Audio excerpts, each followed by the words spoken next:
चित्रपटाची सुरुवात होते जिथे आपण देव नावाच्या पोलीस अधिकाऱ्याला पाहतो, जो आपल्या मित्राला फरहानला सांगत असतो की केस सोडवली गेली आहे आणि त्याला मारेकरी कोण आहे हे समजलं आहे. तेव्हाच त्याचा भीषण अपघात होतो. देव जिवंत तर राहतो, पण दुर्दैवाने त्याची स्मृती हरवते. फरहान त्याला भेटायला येतो आणि सांगतो की अपघात होण्यापूर्वी त्याने त्याला कॉल करून सांगितलं होतं की ही केस सोडवली गेली आहे. मग फरहान विचारतो, तुला काय सापडलं होतं ज्यामुळं संपूर्ण केस सोडवली गेली? मात्र देवला काहीच आठवत नाही. कथानक मागे जातं आणि आपण देवला पाहतो, जो नियम कायद्यांप्रमाणे अजिबात चालत नाही. तो कधी वर्दीही घालत नाही. चांगल्या लोकांसाठी तो चांगला आहे, पण वाईट लोकांसाठी अत्यंत कठोर आहे. त्याचे 2 जवळचे जिवलग मित्र आहे, DCP फरहान आणि ACP रोहन.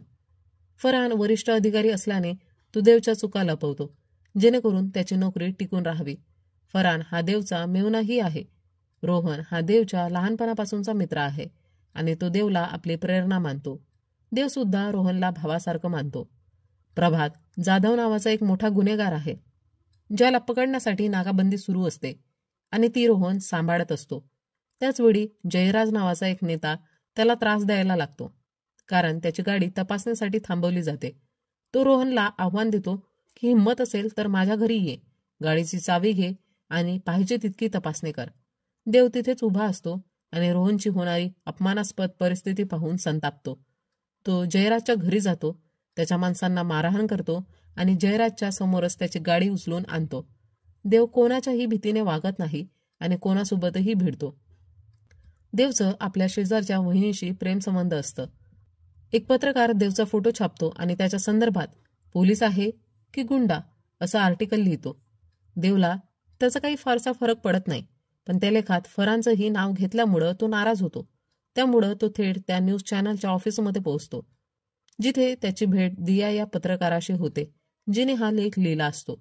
दियाला पाहून देव थोडा मवाळ होतो आणि सौम्यपणे सांगतो, माझ्याबद्दल जे लिहायचं असेल ते लिही, पण फरहानबद्दल काहीही चुकीचं लिहू नको. तो खूप चांगला आणि प्रामाणिक अधिकारी आहे. दिया हिचे वडील देखील पोलीस अधिकारी होते आणि ते देवचे ज्युनियर होते, त्यामुळं देव त्यांना ओळखत होता. पोलिसांना प्रभातच्या ठिकाणाची माहिती मिळते, त्यामुळं काही अधिकारी त्याला पकडण्यासाठी जातात. त्याचवेळी देवला ही बातमी समजते आणि तोही तिथे पोहोचतो. पोलीस जसंच आत प्रवेश करायला जातात तिथे मोठा एक स्फोट होतो. प्रभात स्फोटाचा फायदा घेऊन पळून जातो. दियाचे वडील तिथेच होते, त्यामुळे त्यांना गंभीर दुखापत होते आणि इतकी की ते पुन्हा चालू शकणार नाहीत. अनेक पोलीसही गंभीर जखमी होतात. हे सर्व पाहून देवला खूप राग येतो. दिया देवला विचारते, हे असं कसं शक्य आहे की जेव्हा पोलीस प्रभातला पकडायला जातात तो नेहमी पळून जातो? तिचा संशय असतो की पोलीस दलातच कुणीतरी प्रभातशी मिळालेला आहे, जे त्याला आधीच ही बातमी देतात. रोहनचे वडील मात्र देवला अजिबात पसंत करत नसतात. त्यांना वाटतं की रोहन जर देवसोबत राहिला तर तोही गुंडासारखंच वागेल. पोलिसांना पुन्हा प्रभातचा माग लागतो आणि संपूर्ण फोर्स त्याला पकडायला जाते. प्रभात पुन्हा पडण्याच्या तयारीत असतो, पण देव त्याला गोळी मारून ठार करतो. मात्र त्याचा खुनाचं श्रेय तो रोहनला देतो, जेणेकरून त्याला प्रतिष्ठा मिळेल आणि त्याचे वडील त्याचा अभिमान बाळगतील. आणि तसंच घडतं. रोहनच्या वडिलांना आता त्यांचं कौतुक वाटू लागतं आणि ते त्याच्या वर्दीचा सन्मान करतात. देव आणि दिया यांची अधूनमधून भेट होत राहते. रोहनला रेबेका नावाची एक मुलगी प्रिय होती आणि तो तिच्यासोबत लग्न करणार असतो. मोठ्या गुन्हेगाराला मारल्यामुळं रोहनला सन्मानित करण्यासाठी एक कार्यक्रम आयोजित केला जातो. पुरस्कार सोहळ्यात रोहन स्टेजवर भाषण द्यायला उभा असतो आणि त्या क्षणी त्याच्यावर गोळी झाडली जाते. तो जागेवरच मृत्यू पावतो. वर्तमान काळात फरहान देवला हे सर्व सांगतो. देव विचारतो, रोहनला कोणी मारलं? फरहान उत्तर देतो, हीच केस तर तू सोडवली होतीस. फरहान देवला एक पेनड्राईव्ह देतो, ज्यामध्ये रोहनच्या केसची संपूर्ण माहिती असते. आता देव पुन्हा चौकशी सुरू करतो. रोहन मरण्याच्या वेळी देवला समोरच्या इमारतीतून एक माणूस पडताना दिसतो. तो त्याला पकडायला धावतो, पण तो निसटतो. रोहन हा देवसाठी भावासारखा होता, त्यामुळं त्याच्या मृत्यूने देव प्रचंड दुःखी होतो. देव फरहानला सांगतो, मला रोहनची केस सोपव. त्या पडून गेलेल्या व्यक्तीचा स्केच तयार केला जातो. त्यावरून असं गृहीत धरलं जातं की त्याने स्नायपर रायफलने रोहनला दुरून गोळी घातली होती. त्या ठिकाणी लाल मिरची पावडर सापडते, ज्यामुळं श्वानपथकाला काही गंध लागत नाही आणि रक्ताचे पुरावेही मिळत नाही. खुनाऱ्याने सर्व पुरावे मिटवले होते. देव आणि बाकीच्यांना वाटतं की प्रभातच्या लोकांनीच रोहनला मारलं असावं. देव प्रभातच्या टोळीतल्या एका व्यक्तीकडे, बंटीकडे जातो. त्याला वाटतं की बंटीला त्या स्केचमधल्या व्यक्तीबद्दल काही माहिती असेल, पण त्याला काहीच माहिती नसते. संतापाच्या भरात देव बंटीच्या पत्नीशी गैरवर्तन करतो. त्यामुळं मोठा गोंधळ निर्माण होतो. यानंतर देवला आणखी एक लीड मिळते. रोहन जिथे मारला गेला त्या ठिकाणाच्या 500 मीटर अंतरावर राहणाऱ्या एका आजींनी सांगितलं की त्यांनी एक हिरव्या रंगाची गाडी तिथे थोडा वेळ उभी असलेली पाहिली होती आणि नंतर ती निघून गेली. हिरव्या गाड्यांची यादी काढली जाते आणि त्यात आपटे याचेही नाव येते. आपटे हा देवचा वैरी बनला होता, त्यामुळं कदाचित त्याने रोहनला मारलं असावं असा संशय येतो. तेव्हाच देवला रेबेकाचा फोन येतो. ती म्हणते, मला तुझ्याशी एक महत्त्वाची गोष्ट बोलायची आहे, ताबडतोब भेटायला ये. देव आपटेला भेटायला जातो, पण तो एका रॅलीमध्ये व्यस्त असतो. संतापाच्या भरात देव तिथे वेडेवाकडे वागतो आणि रॅली बिघडवतो. फरहान त्याला चांगला सुनावतो. इतके दिवस झाले तुला काहीच लीड मिळालेला नाहीत आणि आता फक्त तमाशे करत फिरतोयस.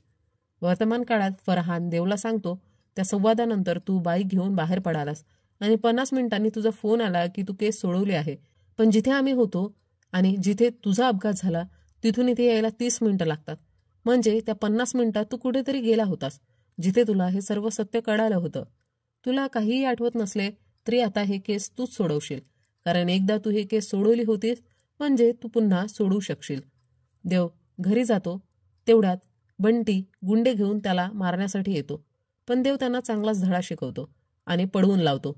बंटी आपल्या पत्नीच्या अपमानाचा बदला घेण्यासाठी आलेला असतो. दिया देवला भेटायला येते, पण देव तिला ओळखत नाही. डॉक्टर सांगतात की जे काही देव एने शिकलं होतं ते देव बीला आठवत आहे, जसं की गाडी चालवणं, जेवण करणं वगैरे, पण त्याची संपूर्ण आठवण कधी परत येईल हे सांगता येणार नाही. कदाचित उद्या येईल, कदाचित 5 महिन्यांनी, 2-3 वर्षांनी, किंवा कदाचित कधीच नाही. देव कधीही वर्दी घालत नसे, पण तो आता वर्दी घालून ड्युटीवर जातो आणि सर्वांशी शांतपणे वागतो, जे तो आधी कधीच करत नसे. हे पाहून सगळेच अचंबित होतात. देवला नेमकं काय झालं? एक मीटिंग होते ज्यामध्ये ठरवलं जातं की एक शार्प शूटर बोलवावा, जो बंदुकांबद्दल सखोल माहिती देऊ शकेल. एक दिवस देवला एक निळी गाडी दिसते. स्ट्रीट लाईट पडल्यावर ती हिरवीसारखी वाटते. म्हणजे ज्या गाडीबद्दल त्या आजींनी सांगितलं होतं ती प्रत्यक्षात निळ्या रंगाची होती. पिवळ्या लाईटमुळं निळा रंग हिरवा दिसत होता.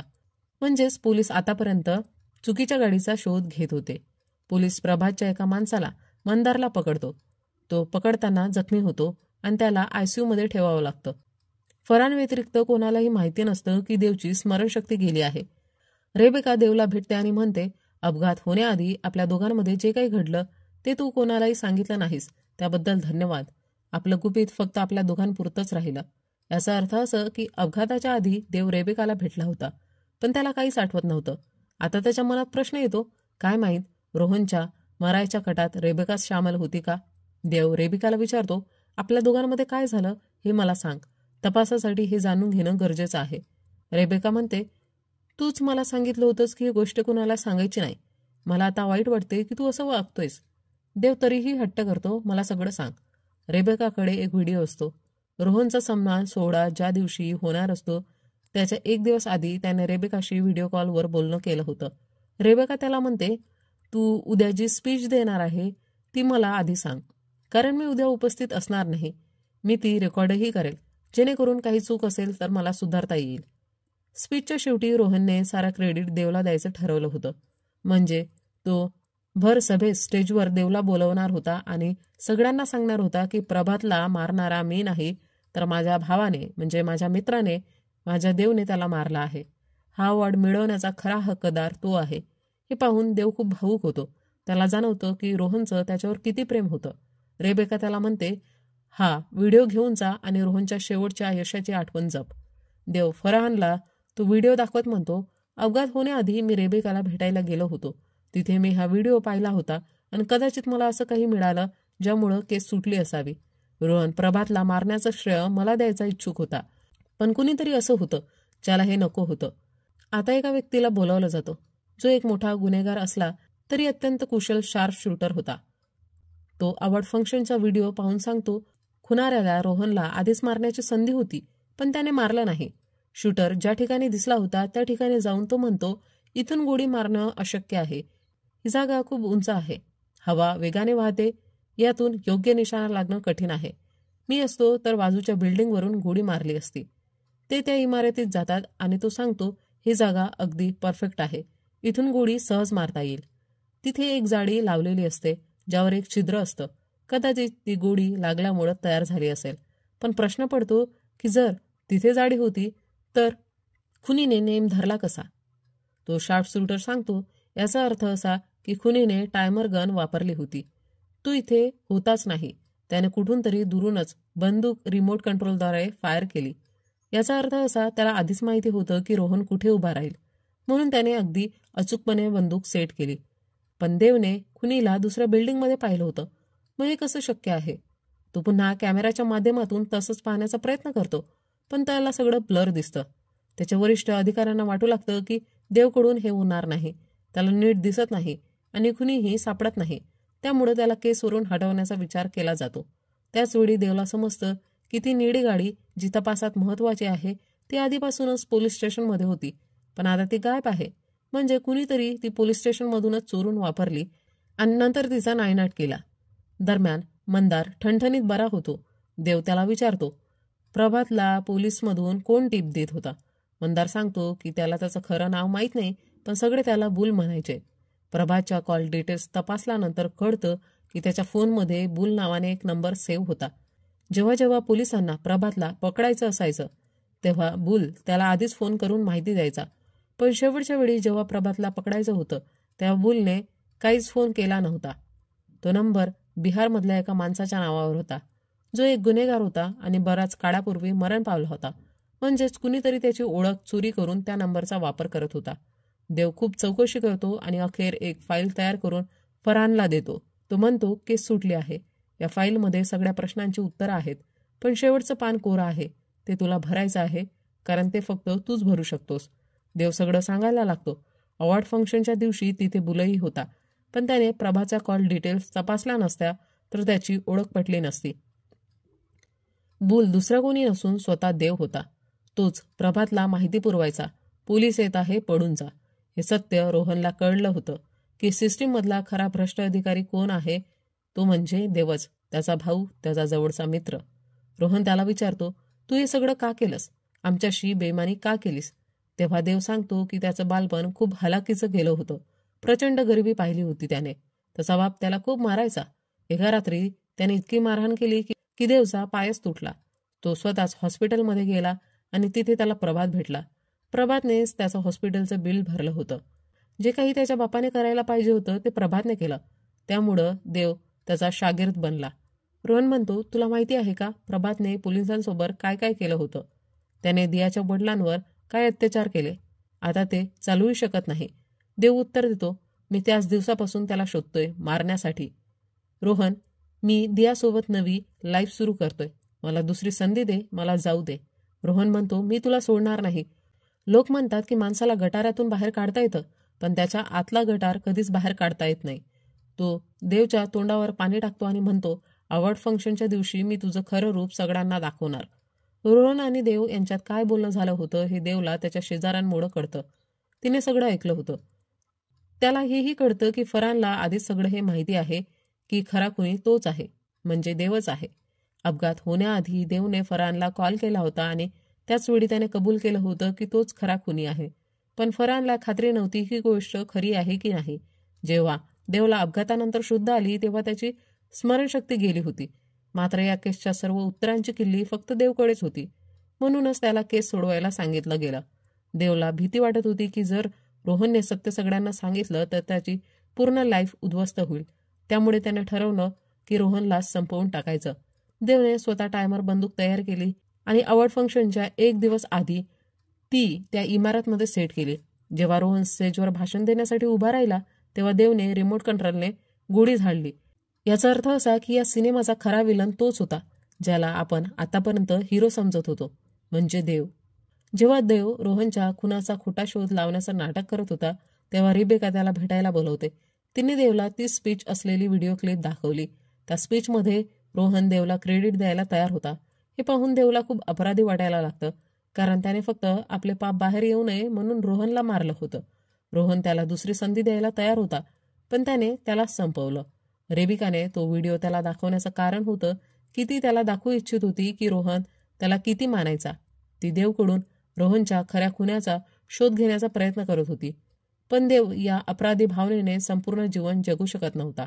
त्यामुळे त्याने फरहानला कॉल करून कबूल केलं की तोच खरा खुनी आहे. पण त्याच वेळी त्याचा अपघात झाला. शेवटी देवचं सगळा भूतकाळ आणि सत्य बाहेर येतं, जे त्याने स्वतःच उघडं केलं होतं. त्यामुळे त्याला अरेस्ट केलं जाणार होतं, पण त्याआधी तो दियाला भेटायला जातो. मात्र दिया त्याला भेटायला नकार देते. यानंतर कहाणी 6 महिने पुढे जाते आणि आपण पाहतो की देव पुन्हा त्याच जुन्या रूपात परतला आहे, सज्जनांसाठी चांगला आणि वाईटांसाठी प्रचंड भयानक. आणि या क्लायमॅक्ससह हा चित्रपट इथेच संपतो.